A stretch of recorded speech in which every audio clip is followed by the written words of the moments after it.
Bonjour, bienvenue à tous à notre rendez-vous du jeudi, la ramène maintenant, toujours avec vous pour parler de l'actualité. Vous le savez, ça fait des semaines que je vous en parle. On a des élections municipales. Vous avez des élections municipales le 2 novembre prochain et on poursuit notre série d'entrevues avec les différents candidats et candidates à la mairie et dans certains cas aussi dans certains quartiers des municipalités qu'on dessert. Aujourd'hui, 3 candidats encore à la mairie. Que l'on reçoit, oui. D'abord, on a Shoed Hassan Sek, qui est candidat du côté de la Prairie. Christian Comzi, qui est candidat à la mairie de Sainte-Julie. On reçoit aussi en parallèle 2 candidats indépendants du côté de Boucherville, mais pour débuter l'émission, c'est un autre candidat à la mairie, cette fois-ci de Saint-Amable, qui est avec nous. Il est conseiller municipal déjà, c'est Mathieu Daviau. Bonjour, M. Daviau. Merci d'être là. Un plaisir. On vous dérange dans votre campagne électorale? Dérangez jamais. C'est toujours le fun de venir ici. Vous êtes conseiller municipal depuis 2017. Oui. Vous étiez avec l'équipe du maire Williams il n'y a pas si longtemps. Comment ça va, la campagne? Ça va très bien. Ça va très bien. Une belle réponse sur le terrain. Campagne dynamique, campagne, une bonne lutte qu'on a chez nous. On me dit que ça joue du coude un peu. Ça joue du coude, mais c'est la politique, puis c'est correct, ça. Vous faites des arts martiaux en plus. J'ai pas peur de jouer du coude. Jouer du coude, vous n'avez pas de problème avec ça. Qu'est-ce qui vous motive et qui vous a motivé à faire le saut? Bien, vous étiez, je le répète, conseiller municipal depuis 2017. Là, vous faites un pas de plus. Vous êtes conseiller, candidat à la mairie. Je sais que votre maire avec qui vous étiez, M. Williams, s'est retiré. Ouais. Mais pourquoi aller à la mairie? Bien, c'est un rêve que j'avais depuis longtemps, mais au-delà de ça, c'est que depuis 2017, l'expression « je me donne pour ma communauté », puis j'ai bâti une belle expérience, puis j'avais le goût d'aller encore plus loin. Il y a des belles choses qui ont été faites au cours des 8 dernières années. J'en ai fait partie. J'étais d'accord avec des choses, j'étais pas d'accord avec d'autres choses, mais maintenant, c'est à mon tour de faire les choses à ma manière. J'ai des belles propositions, puis je veux que Saint-Amable brille comme il se doit. Ça veut dire quoi, faire des choses à la manière de Mathieu Daviau? Je pense que la plus grosse différenciation, ça va être au niveau de la communication. Je pense que le pire défaut qu'on a dans le monde municipal, puis là, je blâme personne, là, mais c'est on communique malheureusement mal l'information. Autant les bons coups que les mauvais... Bien, les mauvais coups, on aime mieux ne pas en faire, mais on communique très mal l'information, puis c'est ce qui bâtit un peu le cynisme dans la population, je pense. L'avez-vous entendu, justement, dans votre porte-à-porte que vous faites actuellement? Parce que je sais que vous êtes dedans à temps plein ou à peu À temps plein, on achève même. Là, on a presque fini, il reste quelques rues. Oui, parce qu'il reste une dizaine de jours. Le vote par anticipation est ce dimanche. Vous avez raison. Donc, oui, c'est un élément qui ressort toujours. Il y a déjà plus d'1 an et demi, je suis quelqu'un de communication, j'adore ça, autant dans mes entreprises qu'en politique. Je fais des capsules pour, comment je pourrais dire, expliquer des sujets un peu moins communs pour monsieur, madame, tout le monde, ce qui est normal, que ce soit en urbanisme, en n'importe quoi. Puis, il y a vraiment une volonté des gens d'en avoir plus là-dessus, puis c'est ce que je compte livrer là, pendant mon mandat, au-delà des beaux projets qu'on a. Mis à part cet aspect-là, que vous disent les gens? Parce que je vous avoue que dans plusieurs autres cas, dans d'autres municipalités ici autour, beaucoup de gens parlent de problèmes de circulation. Ouais. Est-ce que c'est quelque chose qui les gens vous ont interpellé là-dessus? C'est un enjeu chez nous. Quiconque est déjà venu à Saint-Amable, on a une artère principale, on a eu du développement. La rue principale. La fameuse rue principale. Ça se développe quand même un peu beaucoup depuis quelques années. Beaucoup. On le sait, à cause de la CMM, la densification est mise de l'avant. On le fait de la bonne façon. Mais oui, c'est un enjeu. Notre rue principale à voie simple de chaque côté. Dans notre plateforme, justement, on a des belles propositions pour travailler avec le ministère des Transports, le MTMD, pour venir reconfigurer certaines artères névralgiques, vraiment pour fluidifier la circulation. Ça, c'est un enjeu de tous les instants, puis on en est très, très, très au fait, puis on a des belles propositions pour ça. Oui, puis un des enjeux, je ne sais pas si... Je présume que vous avez été interpellé là-dessus. Je vous avoue que votre adversaire politique était à cette tribune il n'y a pas si longtemps. Il me parlait de l'enjeu des pistes cyclables sur la rue principale qui devient presque un problème, là, parce qu'il n'y a pas de place ou à peu près pas pour tout le monde. On a fait des consultations publiques, puis ce qui ressortait tout le temps, c'était la sécurité pour les cyclistes piétons sur la rue principale, justement. Ouais. Je le rappelle, on est sous le joug du ministère des Transports du Québec. C'est une route provinciale chez vous? Oui, exactement. C'est une route numérotée. La rue principale oui, c'est ça. Est une route provinciale. Toute action sur cette artère-là... Ça nous mène bien à Saint-Marc-sur-Richelieu, ça? Oui, tout à fait. Du début à la fin de la ville. Donc, c'est compliqué de faire quelconque changement-là. Le ministère des Transports nous a octroyé ça, des pistes unidirectionnelles de chaque côté. Est-ce que c'est parfait? Non, mais c'est un projet pilote. Ça a eu des effets sur la circulation, oui. Ça l'a ralenti, ce qui est une bonne chose. Ça a sécurisé. mais on est tout à fait ouvert à revoir la configuration de tout ça. C'est un projet pilote, puis ça sert à ça. C'est justement s'ajuster pour l'année suivante. OK. Parce que dans votre programme électoral que je lisais, parce que là, vous êtes le chef de Saint-Amable ensemble, Ouais. vous avez une équipe complète en passant, évidemment. Vous parlez de développement économique, de transport et de mobilité, d'infrastructures communautaires et municipales, aussi de projets d'envergure. Oui. On s'en va où avec tout ça? Dans le fond, Prenons-les un par un, développement économique. ce qui est bien pour notre plateforme, je pense les deux, on est d'accord là-dessus.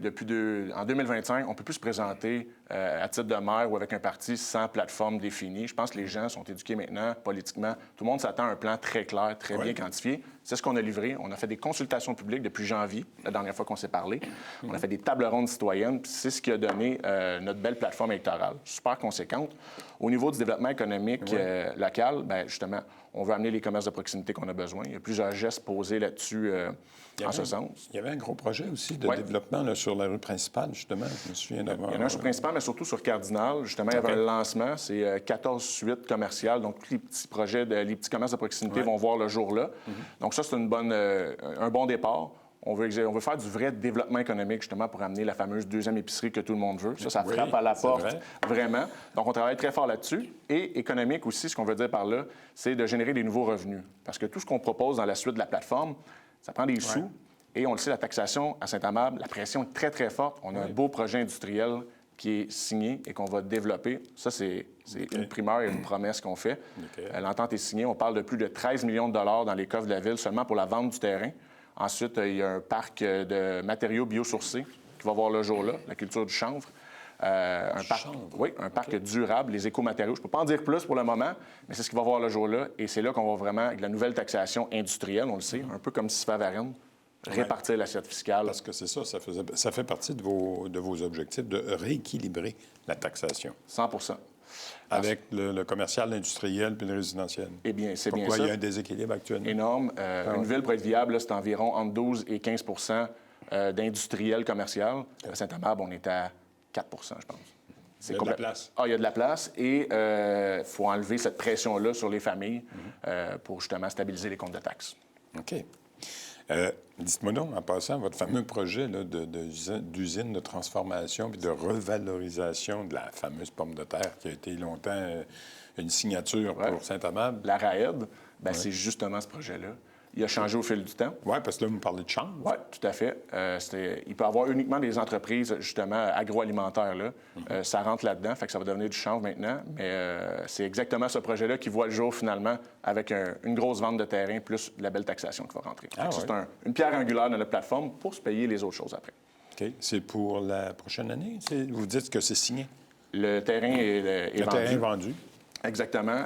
Après, je vous dirais, au cours des 3 prochaines années, ça va commencer à se déployer. Ce parc-là va commencer à voir le jour. Et est-ce que ça vous aiderait si vous aviez finalement une fameuse bretelle pour accéder à Saint-Amable à partir de l'autoroute 30? Parce qu'on sait que Saint-Amable, c'est enclavé quand même. Là. Vous faites très bien les liens. Cet endroit-là où est situé ce parc-là, par la rue Thomas, c'est justement le premier jet de l'accès à l'autoroute 30. Ensuite va notre deuxième gros projet de carrière, de parc industriel à la carrière des Mix, le site actuel. Oui, c'est ça. C'est notre deuxième, c'est là que ça va déboucher. Mais la première rue, les infrastructures vont être planifiées justement pour l'accès à la 30. Donc, ça, on l'a mis dans nos projets d'envergure plus bas. Oui, c'est parce ça. qu'on veut être conséquent que les gens. Nos 4 premiers axes, c'est des choses qu'on est confiant de faire en 4 ans. Mais on travaille quand même sur l'avenir. C'est pour ça qu'on l'a comme segmenté un peu. Puis au niveau des infrastructures, vous me parlez d'infrastructures d'amélioration, évidemment, d'infrastructures communautaires, municipales aussi. Oui, on veut vraiment élargir ça. On a un beau projet au parc Notre-Dame de la Paix. C'est un gros parc devant l'école secondaire. On veut faire un parc intergénérationnel là, où tout le monde va pouvoir... ça va être des lieux de rassemblement, des infrastructures sportives, justement connectées avec 2 écoles, une primaire, une secondaire. Donc, un vrai bel endroit pour que la communauté puisse se réunir à cet endroit-là. Puis, dans cet élément-là, dans cet axe-là aussi, très, très important, on veut venir bonifier le soutien aux organismes. Il n'y a rien de mieux que des organismes comme les maisons des jeunes, les centres d'entraide bénévole ou les maisons de la famille comme la Boussole chez nous, pour vraiment faire des actions concrètes sur le terrain, c'est les mieux placés. Nous, on venait mieux les financer de façon substantielle parce que ça n'a pas été bonifié depuis longtemps. Transport et mobilité, vous avez aussi des enjeux à ce niveau-là parce que vous avez des défis. Saint-Amable n'est pas nécessairement très, très, très bien desservi par du transport en commun. Tout à fait. Il y avait eu des essais qui ont été faits dans le passé. Ça a été plus ou moins réussi, puis il faut l'admettre. Par contre, nous, on s'engage justement à bonifier le transport en commun, rétablir des lignes directes à Longueuil. Comment? Parce que vous n'êtes pas desservi par le réseau de transport de Longueuil.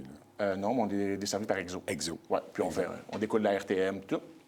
Fait que, il y avait eu un moratoire l'an dernier. En 2026, ça réouvre et c'est là qu'on va appliquer pour avoir des lignes supplémentaires. Puis on est prêt à investir les sommes, justement, parce qu'on parlait de circulation. C'est une belle façon de désengorger, premièrement. Et on a fait une table ronde, justement, en avril, je pense, sur le transport en commun. Écoutez, il y a un beau mercredi soir, il y a près de 40 personnes qui se sont déplacées pour venir. Ouais. Le transport en commun est vivant à Saint-Amal, les gens veulent plus. On veut venir avec du transport à la demande également, comme on voit dans d'autres villes. On a un projet, justement, qui s'en vient pour l'année prochaine avec ça. Vous avez également dans le collimateur de bonifier ou sinon d'instaurer des marchés publics d'été, des jardins collectifs aussi. Ouais. Ça n'existe pas, ça? Pas pour le moment. Il fallait avoir quand même les infrastructures pour le faire. On a investi massivement au Parc Le Rocher, justement. On a un beau toit, maintenant, une espèce de polydôme, un peu comme on voit à Varennes. Ouais. Fait que très propice à un beau marché comme ça. On est rendu là à Saint-Amable. Oui, avec la population pour faire ça. Oui, on arrive à 14 500. On est plus près. On file rapidement vers le 15 000 habitants. Avec le 15 000. Oui, tout à fait. Fait que ça vient avec toutes ces belles possibilités-là. Fait que là, puis au Parc Notre-Dame-de-la-Paix, je parlais justement, on veut faire des aires pour ce type de réunion-là avec les citoyens. OK. Dites-moi donc, votre adversaire, j'y reviens rapidement, nous disait l'autre jour qu'il fallait y aller un peu plus mollo à Saint-Amable dans le développement, que ça allait peut-être un peu vite. Oui. C'est pas votre vision. Encore faut-il être informé. Lorsqu'on dit des choses comme ça, malheureusement, il y a un petit manque d'information à ce niveau-là. L'an passé, il y a 2 ans maintenant pratiquement, on a instauré un plan particulier d'urbanisme, justement pour orchestrer tout ce développement-là de la bonne façon, autant au niveau des hauteurs et de la densité, autant que de la séquence dans le temps également, pour venir synchroniser ces nouvelles habitations-là avec la circulation. Ce qu'il faut comprendre, c'est que cette densité-là, elle apporte ce que tout le monde demande à Saint-Amable, c'est-à-dire des commerces de proximité et des services. Voilà. Un ne va pas sans l'autre. Mais oui, tout ça est bien orchestré. Est-ce qu'il y a des modifications, des choses à revoir? C'est sûr, il y en a toujours, parce que c'est le genre de choses qu'on construit en plein vol. Mais on a un beau plan pour ça. C'est une drôle de phrase qui nous rappelle la pandémie. C'est ça. Mais voilà, oui, le frein, c'est un peu souffler sur la peur de quelque chose qui n'existe pas, en fait. Oui. Une dernière question, les défis pour Saint-Amable, les défis pour Mathieu Daviau au cours du prochain mandat, si vous êtes élu? Les défis, je vous dirais, puis je dirais plutôt des objectifs, justement, fluidifier la rue principale, amener nos commerces, puis diversifier notre assiette fiscale. Tout ça avec une communication hors pair, c'est le défi que je me lance et que je vais relever avec plaisir, parce que j'aime ma communauté. C'est ce qu'on verra. Et surtout, ce qu'on verra, c'est le 2 novembre, si les citoyens vous disent oui, évidemment. C'est ça l'objectif. Puis je sais qu'il vous reste quoi, 9-10 jours de campagne? Oui, on est dans les derniers 1000. Puis je peux me permettre, en terminant, justement, parlant de communication, ce samedi à 16h, on fait un live sur notre page Facebook de parti où je prends toutes les questions des citoyens qu'on n'aura pas eu le temps de rejoindre au porte-à-porte. Donc, venez, chers citoyens de Saint-Amable, on est là pour vous répondre. Parce que vous avez une page Facebook de votre parti, j'imagine? Oui, exact. Qui s'appelle toujours Saint-Amable ensemble. Équipe Mathieu Daviau, c'est un rendez-vous à 16h samedi. Merci Mathieu Daviau. Je vous laisse aller à votre porte-à-porte. Je sais qu'il vous en reste encore quelques-unes à faire. En plein ça. Merci. Un gros merci. On s'en va à la pause. Au retour, on s'en va dans la ville voisine de Sainte-Julie avec le candidat à la mairie également. Dans cette municipalité, tout de suite.